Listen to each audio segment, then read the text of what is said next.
নমস্কার, আমি অনিতামা শুরু করছি লোকে কি বলবে আজকের পর্ব। আমরা আর আদর করি না।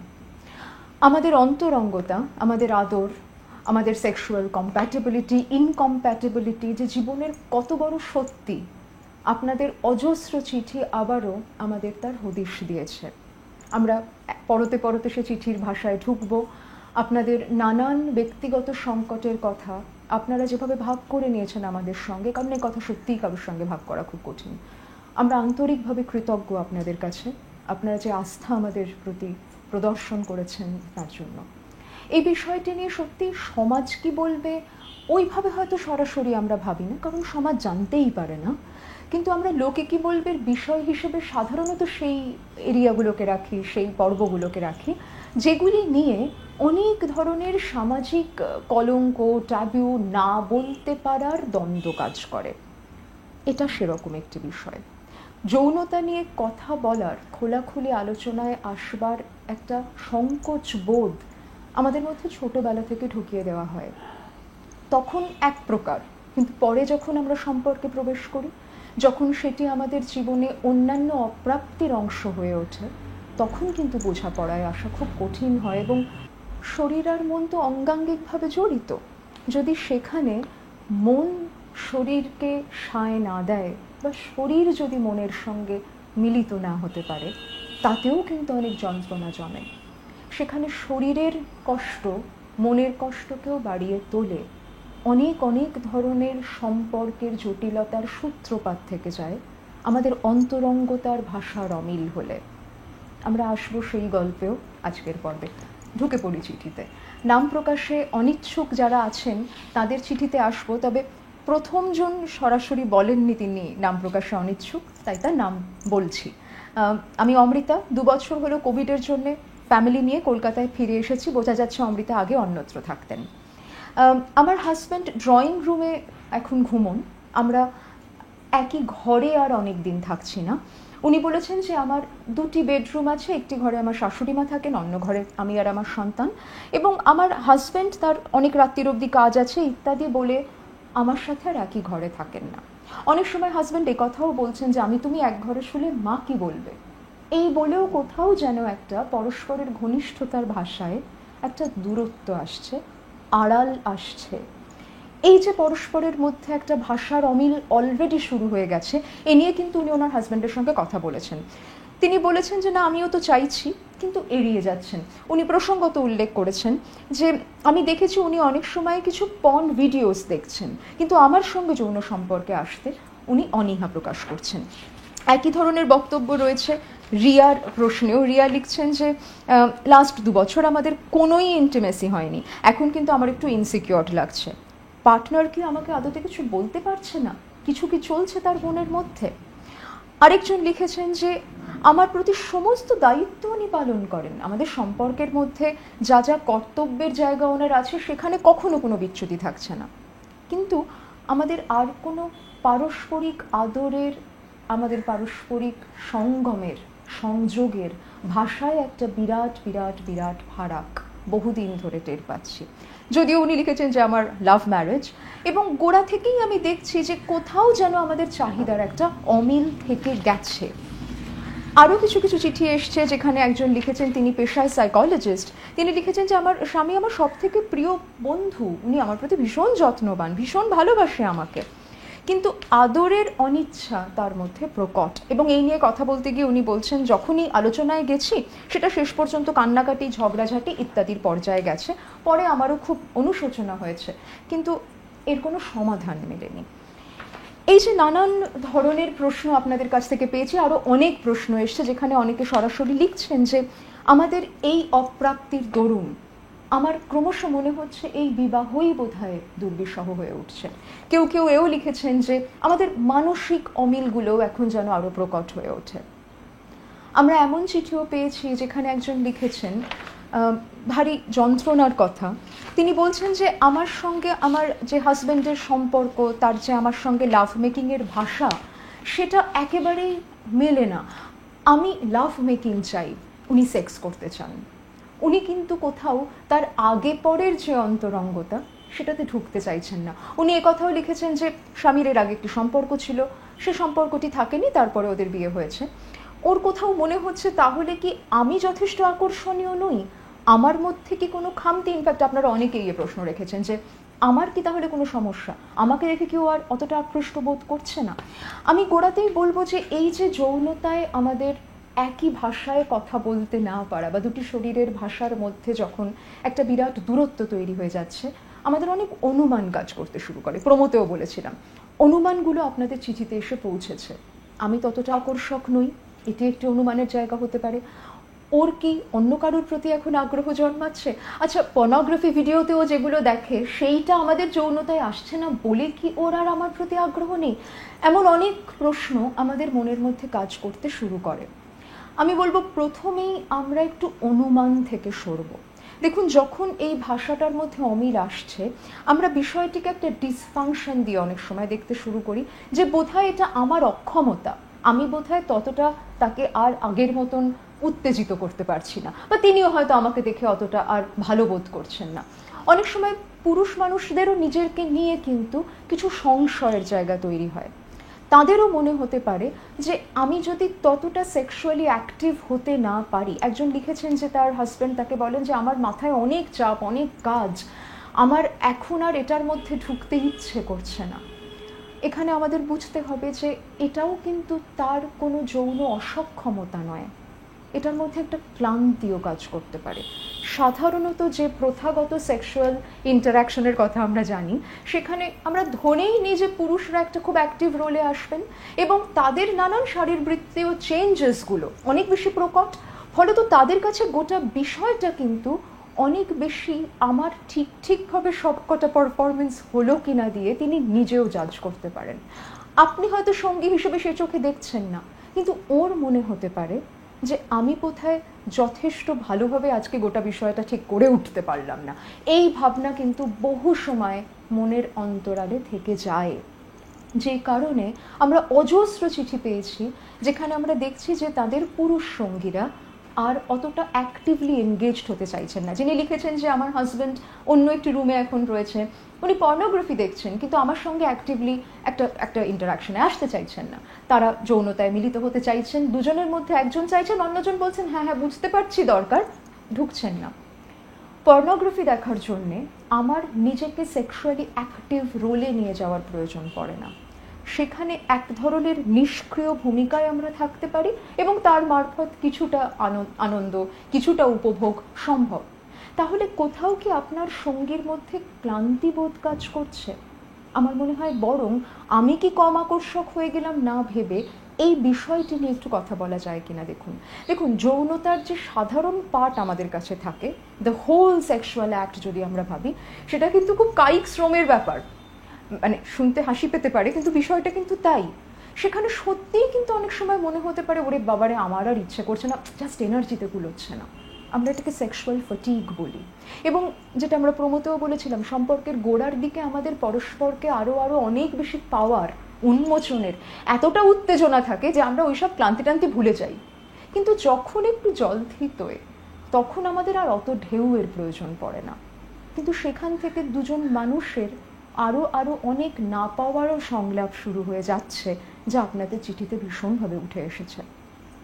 আমরা যদি যৌনতাকে এভাবে একটু বোঝার চেষ্টা করি যে আমরা পরস্পর যদি কাছাকাছি আসি, একটা অন্তরঙ্গতার ভাষা যদি তৈরি হয়ও, তাহলেও আমাকে ABCDEFGH এতগুলো স্টেপের মধ্যে দিয়ে যেতে হবে না। এমনও হতে পারে এটা দুজনের পারস্পরিক বোঝাপড়ার জায়গা, কিছু দূর অবধি যাওয়ার পর আজকে আমাদের আর ভালো লাগলো না, দুজনের মধ্যে একজনের অত আর ভালো লাগলো না, আমরা এগোলাম না। আদর মানেই কিন্তু জেনিটাল সেক্স নয়, আদর মানেই সঙ্গম নয়। আমার মনে হয় সেইটা নিয়েও যদি সঙ্গীর সঙ্গে একটু কথা বলা যায়।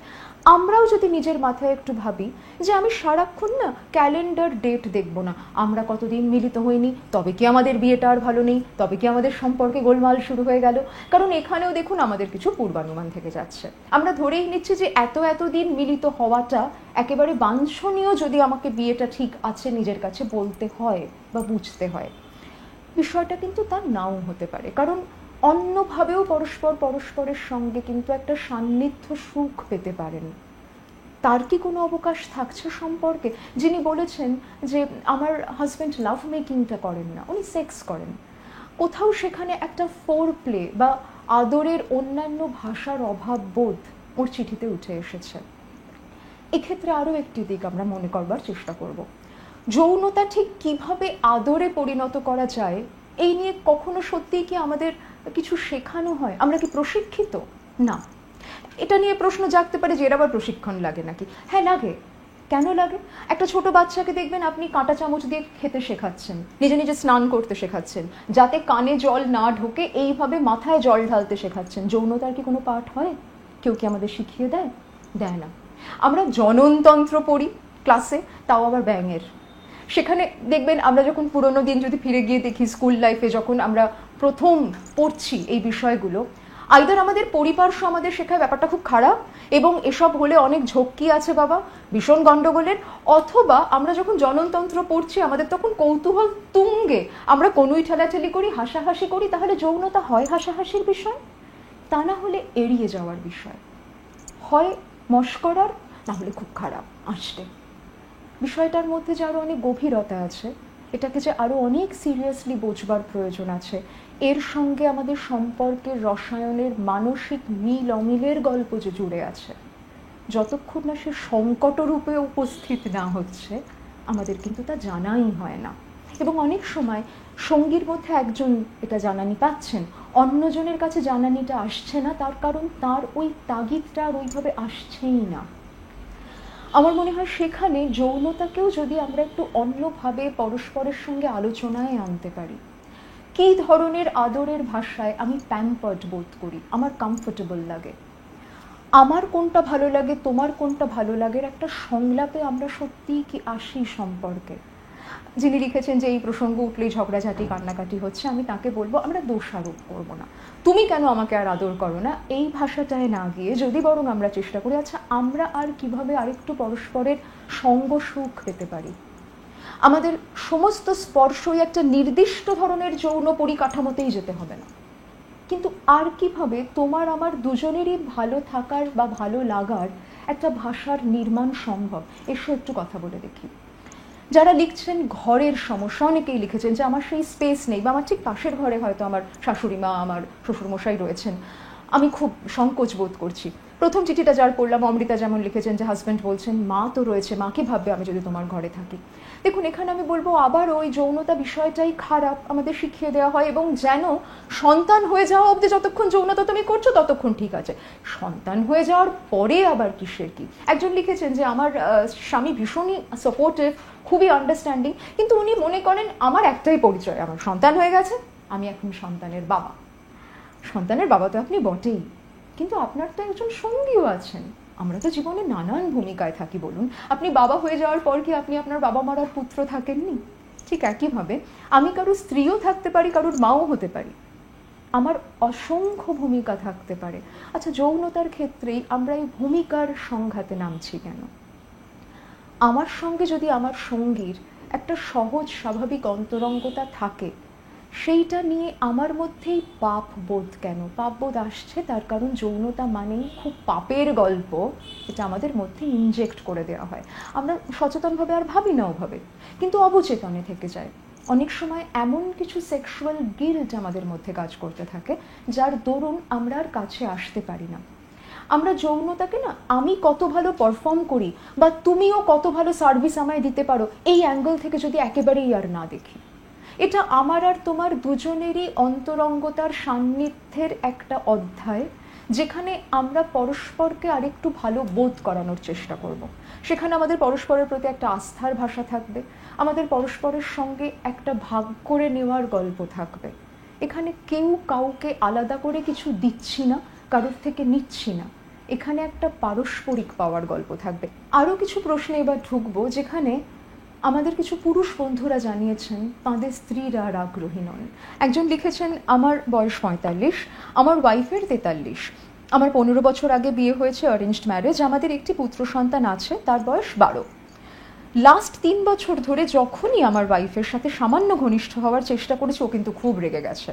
ও বলে ছেলে তো বড় হচ্ছে, আমাদের আবার এইসব করা বন্ধ করে ফেলা উচিত, এখন শুধু ছেলের ফিউচারের দিকে আমাদের মন দেওয়া উচিত। দেখুন এক্ষুনি যেটা বলছিলাম যে আমরা অনেক সময় একটা নির্দিষ্ট ভূমিকায় ঢুকে পড়লে আমাদের মনে হয় আর আমাদের পারস্পরিক সঙ্গ সুখের প্রয়োজন নেই। যৌনতাকে একটা টাস্ক হিসেবে দেখা আমাদের একটু বদল করতে হবে। যৌনতা মানে কিন্তু শুধুমাত্র সন্তান উৎপাদনের যন্ত্র হয়ে যাওয়া নয় দুটি মানুষের। যৌনতার মধ্যে কিন্তু অনেক সময় পরস্পরকে একটা প্যাম্পার করার ভাষার নির্মাণও থাকতে পারে, এবং সেখানে আমাদের আরও অনেক শারীরিক প্রতিবন্ধকতার গল্পও আসতে পারে, যারও কিন্তু অতিক্রম সম্ভব। শারীরিক প্রতিবন্ধকতা কেন বলছি এর পরের চিঠিগুলোতে ঢুকলেই বুঝবেন, যেখানে একজন নারী লিখছেন যে আমার একটা ইউট্রাসের সিস্ট অপারেশন হয়েছিল এবং তারপর থেকে আমার কিছু ফিজিওলজিক্যাল চেঞ্জেসের জন্য, কিছু কষ্টের জন্যে আমার আর ভালো লাগে না যৌন মিলন। আরেকজন লিখেছেন যে আমাদের বলা হয়েছে ফার্টিলিটি উইন্ডোতে সন্তানের জন্য ওরা চেষ্টা করছেন, আমাদের মিলিত হতেই হবে। ইনফ্যাক্ট যারা সন্তান চাইছেন তাদের অনেক সময় ডাক্তাররা এটা বলেন যে ওই নির্দিষ্ট সময়ে মাসের তোমাদের মিলিত হতে হবে। উনি লিখছেন ওটাতেই তো আমার সব গন্ডগোল হয়ে যাচ্ছে, কারণ ঠিক সেই সময় তো আমার মিলিত হতে ইচ্ছে করছে না। আরও একজন লিখেছেন যে তার কিছু অন্যান্য শারীরিক সমস্যা হয়েছিল, সেকেন্ডারি পোস্টপার্টাম হেমারেজ ইত্যাদি। তারপর থেকে ওর মনে হচ্ছে যে এত ভুগেছি, প্রায় মৃত্যুর মুখ থেকে ফিরেছি, এখন যখন আমার হাজব্যান্ড আমার কাছে আসতে চাইছেন, আদর করতে চাইছেন, আমার আর ভালো লাগছে না, আমার একেবারেই আর ইচ্ছে করছে না, কিন্তু আমি ওকে খুব ভালোবাসি, এ কথাও উনি লিখেছেন। আবার এটাও তিনি প্রশ্ন রেখেছেন যে আচ্ছা ভালোবাসা শ্রদ্ধা তো রয়েছে, তাহলে এই ইচ্ছেটা আমার মধ্যে মরে গেল কেন? এমন তো নয় যে কখনো ছিল না। আরও কিছু প্রশ্ন এসছে, যেখানে একজন লিখেছেন যে আমার মা বাবা মারা গেছেন, তারপর আমার জীবনে এত বেশি শোক এসেছে, আরও নানান ট্রমার মধ্যে দিয়ে আমি গেছি, এই শোক পরবর্তী পর্যায়ে আমার আর যৌনতার প্রতি কোনো টান নেই, আমার কোনো ধরনের অন্তরঙ্গতাই আর ভালো লাগছে না। আমরা এখানে এবার একটু একটু করে দেখার চেষ্টা করি যে একটি নারী মনের মধ্যেও অন্তরঙ্গতা নিয়ে যখন কোথাও দেওয়াল উঠছে, কী ধরনের মানসিকতা কাজ করতে পারে। আমরা পুরুষদের ক্ষেত্রে একটু আগে শুনেছি, যেখানে তাদের মনে হতে পারে যে এই বুঝি আমার একটা পরীক্ষায় নামতে হলো। নারীদের মধ্যে অনেক সময় মনে হতে পারে যে এই বুঝি আমাকে একটি সেবিকার ভূমিকায় নামতে হলো, তোমাকে তৃপ্ত করব কি করব না, দুটোর মধ্যেই গোলমাল আছে। আমরা কেউ সেবা করছি না, আমরা কেউ অন্যকে সার্ভিস দিচ্ছি না, বা আমি একটা তুখোর সেক্সুয়াল পারফরমেন্স দিতে পারলেই আমি যথেষ্ট পুরুষ, আমার এটাও ভাবার দরকার নেই। এই দুটোই কিন্তু বিভিন্ন কনস্ট্রাক্টস, যেটা আমাদের মধ্যে অনেক সময় তৈরি হয়ে যাচ্ছে, যেখান থেকে ওরে বাবারে যদি এবার অত ভালো না হয় বলে কেউ কেউ ঢুকছেন না, আর কারোর মনে হচ্ছে আমার দরুন যদি ওকে আমি ততটা তৃপ্ত করতে না পারি তাহলে বোধহয় আমি খারাপ বউ। এই ভাবনাটাও গোলমালের। প্রথম কথা হচ্ছে যে আমাদের যদি কোনো শারীরিক কষ্টের জায়গা থাকে, এভাবেও যদি আমরা একটু ভাবি যে ধরা যাক আপনার যদি শরীরে কোথাও আঘাত লেগে থাকে, ধরুন আপনার যদি হাতে খুব ব্যথা থাকে, সেই হাতটাকেও আমি তোর পাশে আছি বলে শক্ত করে ধরলেও তো আপনি বলবেন ও বাবা লাগছে। তো আপনার শরীরের অন্যত্র যদি কষ্ট হয়, আপনি সেই অংশে আদর নেবেন না, আপনি না বলবেন, আপনি বলবেন আমরা ওভাবে আদর করব না, পুরো দেওয়াল তুলছি কেন। আবারও বলবো, একটু অভিনবত্ব আনন্দ মনের মধ্যে। যৌনতা মানেই কিছু নির্দিষ্ট প্রক্রিয়ার সম্পাদন নয়, এটা কিন্তু পারস্পরিক বোঝাপড়ার মধ্যে দিয়ে তৈরি হওয়া কিছু নতুন সংলাপ। যেখানে আপনার মনে হচ্ছে যে এটাতে আমার অসুবিধে আছে, সেই গল্পে আমরা ঢুকবো না। একজন লিখেছেন যে তার হাজব্যান্ড তাকে ভীষণভাবে ফোর্স করছেন, তাকে বারবার করে আসতে বলছেন যে অন্য সম্পর্কে তার একেবারেই ইচ্ছে করেন, এবং তিনি অনেক ধরনের পারিবারিক হিংসা দিয়েও গেছেন, ফলে তো তার মন উঠে গেছে এই সম্পর্ক থেকে, এবং তিনি বলেছেন যে আমার অনিচ্ছাতে আমার উপর জোর কায়েম করা হয়। এটা কিন্তু এক ধরনের বৈবাহিক ধর্ষণ বলা যেতেই পারে। বৈবাহিক ধর্ষণের আইন টাইন নিয়ে অনেক বিতর্ক থাকতে পারে, কিন্তু আমি এটুকু বলবো যে জোর করে আদায় করার মধ্যে দিয়ে আদতে কখনো পারস্পরিক সুখ থাকে না, একটা ক্ষমতার আস্ফালন থাকে। আদতে কিন্তু তাতে যিনি এটা প্রয়োগও করলেন তার স্ত্রীর প্রতি, তিনি নিজেও যে সত্যি যে সুখটা পেতে চেয়েছিলেন সেটা প্রতিবার পাচ্ছেন তা নয়, পরের বার আরও রাগ করে বিষয়টা নিয়ে এগোচ্ছেন, এবং তাতে দুজনের মধ্যে সত্যিই যে হয়তো সমস্যাগুলোর সমাধানের পথ তৈরি হতে পারত, সেখানে আরও বেশি দূরত্ব চলে আসছে। গোড়াতেই যেটা বলছিলাম, মন আর শরীর তো জুড়ে থাকে। যদি সত্যি মানুষটির সঙ্গে আমার একটা বিরাট মনের অমিল হয়ে গিয়ে থাকে, সেখানে তার সঙ্গে শারীরিক ঘনিষ্ঠতায় আসতে তো ইচ্ছে করবে না।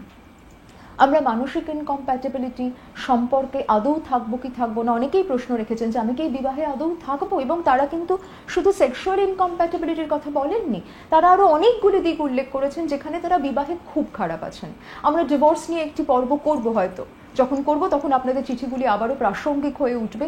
আজকে বিস্তারিত সেই সিদ্ধান্তের আলোচনায় যাব না, কিন্তু একেবারে সেক্সুয়াল ইনকম্প্যাটেবিলিটির জায়গা দিয়ে যদি দেখি, যে নারীরা বলছেন যে আমার আর ইচ্ছেটাই আসছে না, আমি তাদেরকে বলবো যে আপনারাও একটু ভাবুন যে এটা কিন্তু আমার ওকে দেওয়ার বিষয় নয়, আমারও কিছু পাওয়ার থাকতে পারে। যিনি লিখেছেন যে অনেক শোক পরবর্তী পর্যায়ে আমার আর ভালো লাগছে না, এমন হতে পারে আপনার মধ্যে কোথাও একটা অবসাদের ছায়া পড়ে আছে। ডিপ্রেশন, অবসাদ আমাদের অনেক ডিজায়ার কমিয়ে দিতে পারে, অনেক সময় সেক্সুয়াল ডিজায়ারও কিন্তু কমিয়ে দিতে পারে। বহু সময় এমন হয় যে আমাদের অবসন্ন যখন আমরা বোধ করি, এত ক্লান্ত লাগে, আমাদের নতুন করে কারোর সঙ্গে কথা বলতে ইচ্ছে না করতে পারে, ফোন ধরতে ইচ্ছে না করতে পারে, সেখানে যৌনতা, সেক্স তো অনেক পরের কথা।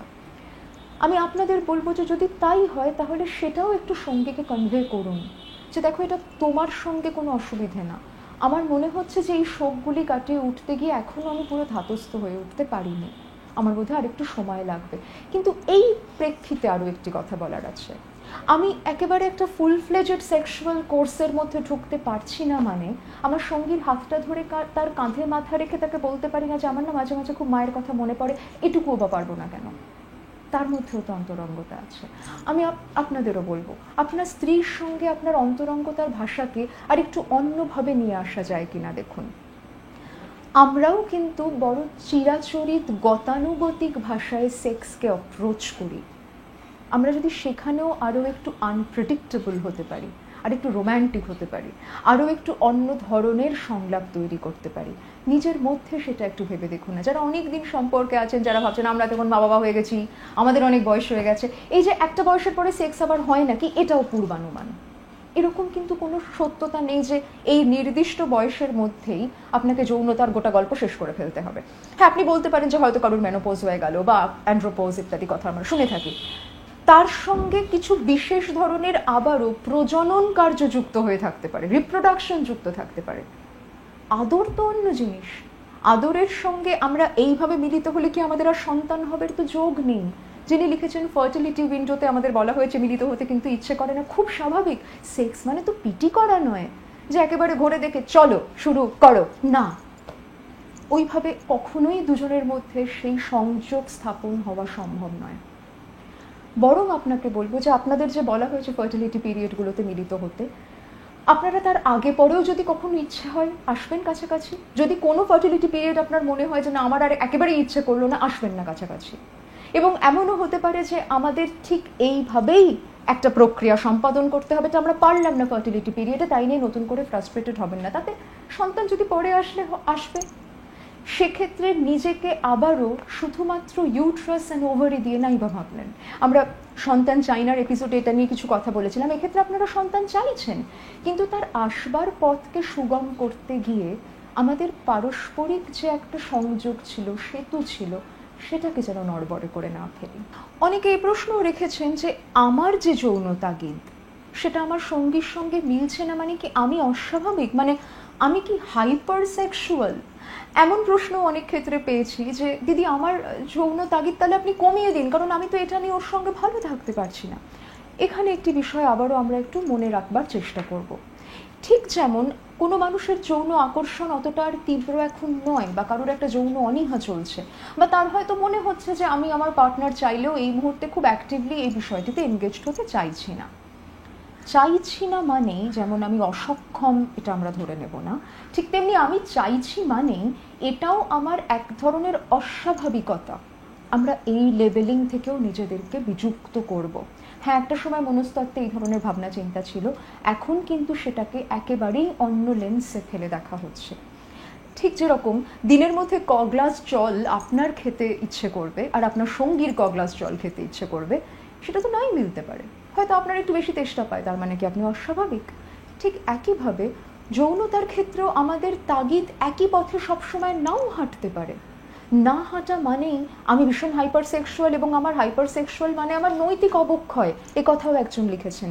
তিনি নিজেকে নিয়ে এমনটা ভাবছেন না, তাকে এটা বলছেন তার হাজব্যান্ড যে তোমার সারাক্ষণ ইচ্ছে করে কেন, শরীর শরীর তোমার মন নেই কুসুম, যদিও তার প্রেক্ষিত আলাদা ছিল।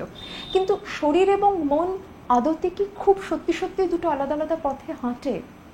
আমরা যদি অনেক সময় সঙ্গীর হাতটা ধরে চুপটি করে একটু বসতে পারি, তার মধ্যে দিয়েও অনেক কথা বলা হয়ে যায় যা অনেক সময় শব্দ পৌঁছে দিতে পারে না। কিন্তু ওটা যৌনতা নয়, ওটা অন্তরঙ্গতা। আমাদের কোথাও সেটাও একটু বুঝতে হবে যে আমরাও কিন্তু একটা ওভারঅল ইন্টিমেসির কথা বলছি, আমরা কিন্তু সারাক্ষণ কিছু নির্দিষ্ট অ্যাক্টিভিটির কথা বলছি না। পাশাপাশি অনেকে এ কথাও জানিয়েছেন যে আমার অন্য সম্পর্ক তৈরি হয়ে যাচ্ছে, আমার অন্য কারোর সঙ্গে যৌন সম্পর্ক স্থাপিত হয়েছে বিবাহে থাকাকালীন, কারণ বিবাহে আমার এই যৌন ইচ্ছের কোথাও কোনো পূর্ণতার গল্প ছিল না। আমার তাই নিয়ে কখনো অপরাধবোধ এসেছে, কখনো আসেনি। এই নিয়ে ভিন্ন ভিন্ন চিঠি এসেছে আপনাদের কাছে। এই বিষয়টি নিয়ে বিস্তারিত আজকে আমরা কথা বলবো না, তার কারণ বিবাহ এবং বিবাহ সমান্তরাল প্রেম, বিবাহ থাকাকালীন অন্য সম্পর্ক নিয়ে আমরা একটি গোটা পর্ব রাখবো ঠিক করেছি, সেখানে আপনাদের এই সংশয়গুলো নিয়ে আমরা কথা বলবো। আপাতত এটুকু বলতে পারি যে আপনার মধ্যে যখন একটি নির্দিষ্ট তাগিদ ইচ্ছে সত্যিই খুব অপূর্ণ থাকে, তখন তার দরুন কিন্তু আমাদের অনেক সময় একটা বিচলনের জায়গা তৈরি হতে পারে। বিচলন মানেই সেটা ভুল না ঠিক সেটা তো সমাজ নৈতিকতার চোখ দিয়ে দেখতে পারে, কিন্তু আমরা মনস্তত্ত্বের জায়গা থেকে বোঝার চেষ্টা করি যে একজন মানুষ যখন একটি সিদ্ধান্ত নিয়েছেন তার প্রাক কথনে কী ছিল। অনেক সময় কিন্তু এই কথা আমরা দেখতে পাচ্ছি যে আমার আর তোমার সম্পর্কে এতটাই দূরত্ব তৈরি হচ্ছে যে সেখানে অন্য মানুষের আগমন সম্ভব হয়ে পড়ছে। আমি বলবো সেই দূরত্বের ভাষাটাকে আমরা আরও একটু আগে থেকে মেরামত করতে পারি কিনা দেখুন না। ধরুন আমার জীবনে কেউ একজন আছেন, তাকে আমি ওকে তো পেয়ে গেছি, বিয়েও হয়ে গেছে, বাচ্চা হয়ে গেছে বলে তাকে তার হালে ছেড়ে রেখে দিলাম। এবার তাকে যদি কেউ অন্য চোখে দেখেন তখন তো আমি কষ্ট পাচ্ছি। তাহলে আমিও সেই মানুষটিকে আমার জীবনে আরও একটু প্রাধান্য দিয়ে দেখছি না কেন? তার যে অপ্রাপ্তির ভাষাগুলো উঠে আসছে সেটাকে আমিই বা এতটা অগ্রাহ্য করছি কেন? আমরাও যদি নিজেরা সেক্ষেত্রে আরও একটু সংবেদনশীল হতে পারি। আমার ইচ্ছে করছে না, কিন্তু আমরা যদি কখনো কখনো আমার ইচ্ছে করছে না তাও তাকে সরাসরি বলতে পারি এবং বলতে পারি যে দেখো এটা ঠিকই যে আমি হয়তো তোমায় অনেক সময় সত্যি সত্যিই খুব স্যাটিসফাই করতে পারছি না, কিন্তু আমরা কি একটু অন্যভাবে পরস্পরের সঙ্গে সময় কাটাতে পারি? এই সংলাপ সম্ভব কিনা দেখুন। অনেকে লিখেছেন যে আমি আমার স্বামীকে তৃপ্ত করতে পারছি না, তাই নিয়ে আমার ভীষণ গিল্ট হচ্ছে, আচ্ছা আমার কি ওর জন্য অন্য সঙ্গী খুঁজে দেওয়া উচিত? আবারও বলছি বিষয়টাকে এই আমি ওকে একটা সার্ভিস দিতে পারছি না আর অপরাধ বোধ দিয়ে দেখবেন না। আদর যখন হচ্ছে না সেখানে আমারও অনেক না পাওয়ার জায়গা তৈরি হয়ে যাচ্ছে, আর আমায় অন্যের জন্য সঙ্গী খুঁজে দিতে হবে এই ভাবনাটা থেকে আমার মনে হয় মানসিকভাবে একটু আমাদের সরা উচিত। যদি কারোর জীবনে একজন থাকাকালীন আরেকজন আসার হয় বা তার যদি সঙ্গী খুঁজে পাওয়ার হয়, তার যদি অতটাই কাউকে দেখে সেই তাগিদ জাগে, সে গল্প এমনিই নির্মিত হবে, সে আপনি চাইলেও তার দিশা ঘোরাতে পারবেন না এক্ষুনি। আপনাকে সেই সংলাপে স্বামীর সঙ্গে যেতে হবে না, আপনি আপনার আরও অন্তরঙ্গতার গল্পে আরও একটু অন্য বৈচিত্র্যপূর্ণ সংলাপ আনা যায় কিনা দেখুন, তার মধ্যে দিয়ে দুজনের ভালো থাকার নির্মাণ হয় কিনা দেখুন। আমার মারফত তোমার ভালো থাকা, তোমার মারফত আমার ভালো থাকা দিয়ে গোটা গল্পটা আমরা দেখব না। আরেকটি বিষয় এখানে একটু উঠে এসেছে, একজন জানিয়েছেন যে তিনি বিয়ের আগে একটি সমপ্রেমী সম্পর্কে ছিলেন, একজন নারী, এখন তার বিবাহ হয়েছে এবং বিয়ের সময় ওদের প্রায় পারস্পরিক একটা বোঝাপড়া ছিল ওর এবং যার সাথে বিয়ে হয়েছিল তার, যে আমাদের দুজনেরই আগের একটা প্রেম ছিল, এখন যে বিয়েটা আমরা করছি এটা প্রায় বন্দোবস্ত, দুজনের কেউ যে সেই অর্থে খুব ভালোবেসে বিয়ে করেছিলেন তা নয়, অ্যারেঞ্জড ম্যারেজ। বিয়ের পরে আস্তে আস্তে সম্পর্কের রসায়ন বদলেছে এবং ওরা ভালোবাসা বোধ করছেন পরস্পরের প্রতি, এবং উনি লিখেছেন যে এখন আমাদের সম্পর্কের মধ্যে কিন্তু একটা বদল এসেছে, আমরা টানটা বোধ করি। পাশাপাশি উনি লিখেছেন যে কিন্তু তারপরেও কখনো কখনো আমার পুরনো সঙ্গীর সঙ্গে আমার কাটানো কিছু মুহূর্ত, কিছু উত্তেজনার কথা আমার মনে পড়ে এবং সেটা মনে পড়লে আমি উত্তেজিত হই। তারপর কিন্তু ওর একটু গিল্ট আসছে, উনি নিজেকে নিয়ে কনফিউজড যে তাহলে কি আমার আদতে তাগিদগুলি নারীদেরই প্রতি, নাকি এখানে, নাকি আমার হাজব্যান্ডের প্রতি ততটা কমিটমেন্ট তাহলে তৈরিই হলো না যতটা ওর আমার প্রতি হলো। আরও কিছু প্রশ্ন এখানে উঠে এসেছে যেখানেও সেক্সুয়ালিটির আরও কিছু অ্যাঙ্গেল আমরা পাচ্ছি। যেমন একজন লিখেছেন যে আমার স্বামীর ক্ষেত্রে আমি দেখেছি যে বিয়ের পর থেকেই যখন আমরা একান্তে রয়েছি, নির্জনতায় রয়েছি, সাহিত্য, ক্যারিয়ার, সমাজ, রাজনীতি, দেশ সমস্ত বিষয়ে সে কথা বলতে আগ্রহী যৌনতা ছাড়া। কোনো ধরনের বিষয়ে যেখানে যৌনতার নাম গন্ধ আছে তাতে তার বিন্দুমাত্র আগ্রহ নেই। আরও একজন লিখেছেন যে আমার বিয়ে হয়েছে, আমি এই যে এখন আপাতত যে সম্পর্কে রয়েছি তাতে আমি দেখতে পাচ্ছি যে আমার স্বামীর বিন্দুমাত্র আগ্রহ নেই, এবং তার এই অনীহার মধ্যে কোথাও যেন একটা যৌন ইচ্ছের আগমনেরই কোনো হদিশ আমি পাচ্ছি না। এমন নয় যে কখনোই ছিল, কোনো দিনই যেন ছিল না। প্রথম জনকে বলবো, আমার একটি নারীর সঙ্গে সম্পর্ক ছিল, তার পরবর্তীকালে হয়তো সামাজিক কোনো কারণে বা যে কোনো কারণেই হোক আপনি বিবাহ করেছেন, এবং এই মানুষটির সঙ্গেও আপনার সম্পর্ক স্থাপিত হয়েছে, আপনি জানিয়েছেন। তারপরেও আপনার কখনো কখনো পুরনো কথা মনে পড়ছে, আপনার পুরনো পার্টনারের কথা মনে পড়লে আপনার মধ্যে অপরাধবোধ আসছে, এবং কখনো কখনো আপনার উত্তেজনা কেন হচ্ছে তাই নিয়েও অপরাধবোধ আসছে। আমি কি এ প্রশ্নের উত্তরে এমনও তো হতে পারে যে আমি একজন বাইসেক্সুয়াল পার্সন, আমি নারী পুরুষ উভয়ের প্রতি আকৃষ্ট হই। যদি সম্ভব হয় কখনো বাইসেক্সুয়ালিটি নিয়েও হয়তো আমাদের পর্ব থাকবে। আমরা সেক্সুয়ালিটিকে বড্ড বেশি খোপে ফেলে দেখি যে আমার ঠিক এই লিঙ্গ পরিচয়ের এরম মানুষদের প্রতি এইভাবেই শুধু যৌন ইচ্ছে তৈরি হবে, এমনটা নাও হতে পারে। এখানে কিন্তু যৌন ইচ্ছে কোন মানুষকে দেখে তৈরি হবে সেটা শুধুমাত্র তার লিঙ্গ পরিচয় নির্ভর না হতে পারে। আমরা সমপ্রেমের পর্বেও তাই নিয়ে কথা বলেছিলাম। একইভাবে সেটা আরও অনেক লিঙ্গ পরিচয়ের মানুষদের প্রতিও হতে পারে। কিন্তু বা অনেক সময় যখন এমন হচ্ছে, আমি যদি এখানে লিঙ্গ পরিচয় সরিয়েও রাখি যে আমার একজনের সঙ্গে সম্পর্ক ছিল, আজকে আমি অন্যজনের সঙ্গে হয়তো আমার বিবাহে বা সম্পর্কে স্থিত, কিন্তু আমার পুরনো পার্টনারের কিছু কথা এখনো মনে পড়লে হয়তো আমার উত্তেজনা হয়, তাই নিয়েও আমার নিজেকে এতটা দোষী ভাবার কিছু হয়নি। সেই সম্পর্কের সমস্ত তো তিক্ত হয়ে যায়নি, সব তো খারাপ হয়ে যায়নি। সেই সম্পর্কের যদি কিছু মুহূর্ত এখনো মনে পড়ে আমার শিহরণ হয়, সেটাকে আমার স্মৃতির কোঠায় রেখে দেব। আমাদের তো অনেক সময় রিইউনিয়নে নিজেদের কলেজে নিজেদের স্কুলে ফিরলে দারুণ লাগে, তা বলে কি আমরা স্কুল কলেজে আবার নতুন করে অ্যাডমিশন নিতে যাই না কিন্তু। তাহলে পুরনো কথা মনে পড়লে আনন্দ হওয়ার মধ্যে কোনো সমস্যা নেই। এখনকার সম্পর্কে, এখনকার জীবনে আপনি স্থিত আছেন এটাও যেমন সত্য, আপনার স্মৃতিতে অনেক সুন্দর মুহূর্ত থাকতে পারে আপনার আগের পার্টনার নিয়ে। নিজেকে কোনো একটি খোপে ফেলতেই হবে এই দিয়ে যদি আমরা না দেখি। আর যারা লিখছেন আমার স্বামীর বিন্দুমাত্র ইচ্ছে নেই, যৌনতা নিয়ে কথা বলতে গেলে উনি গুটিয়ে যাচ্ছেন, আমরা জানি না, এমন হতেও পারে যে তিনি হয়তো অনেক বেশি সেক্সুয়ালিটির মধ্যে পড়েন। সেক্সুয়ালিটি নিয়ে আমার ইচ্ছে আছে এখানে আবারও একটি অন্য পর্ব রাখবার, কারণ এই বিষয়টি নিয়েও ভীষণ কম কথা হয়।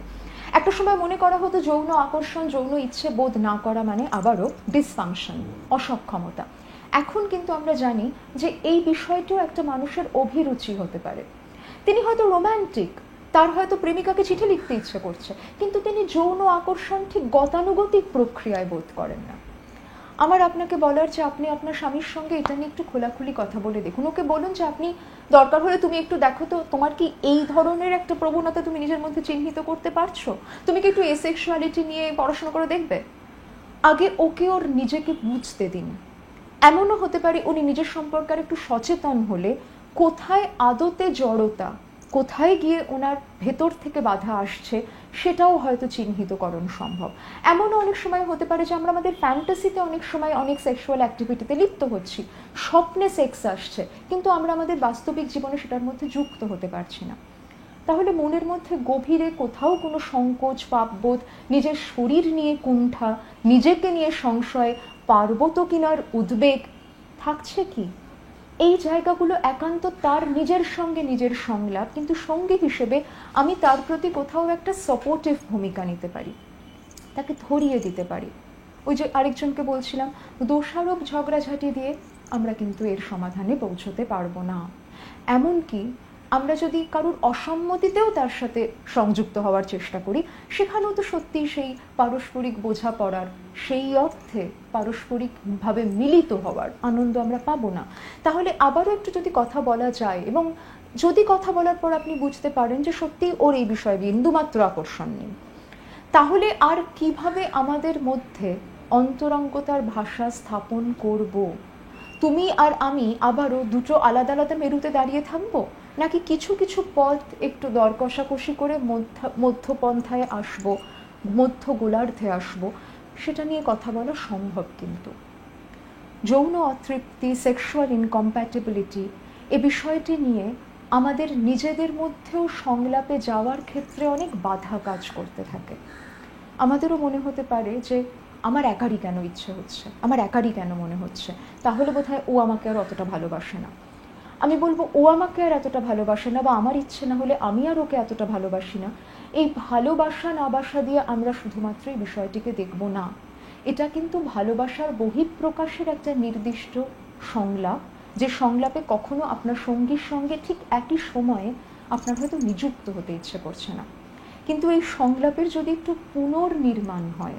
আমরা ছোটবেলা থেকে যৌনতা নিয়ে যে যে কাঠামোগুলো শুনে থাকি, হয় ভীষণ খারাপ, করলেই পাপ, কিংবা হাসাহাসির, এগুলোকে অতিক্রম করে আমরা সেক্সকে পারফরমেন্স হিসেবে শুধু না দেখে বা সার্ভিস প্রভিশন হিসেবে না দেখে পারস্পরিক প্রাপ্তির, পারস্পরিক আদরের, পরস্পরকে ভালো রাখবার একটা মিলিত, সম্মিলিত আস্থার ভাষা হিসেবে যদি এই অন্তরঙ্গতাকে দেখি, সেখানে যদি তোমার কিছু ইচ্ছের অমিল, আমার কিছু ইচ্ছের অমিল নিয়ে আমাদেরও কিছু সংলাপ তৈরির অবকাশ আসে, দেখুন তো তাতে এই ফারাকগুলোর সঙ্গে পথ চলা এতটা কঠিন হয় কিনা।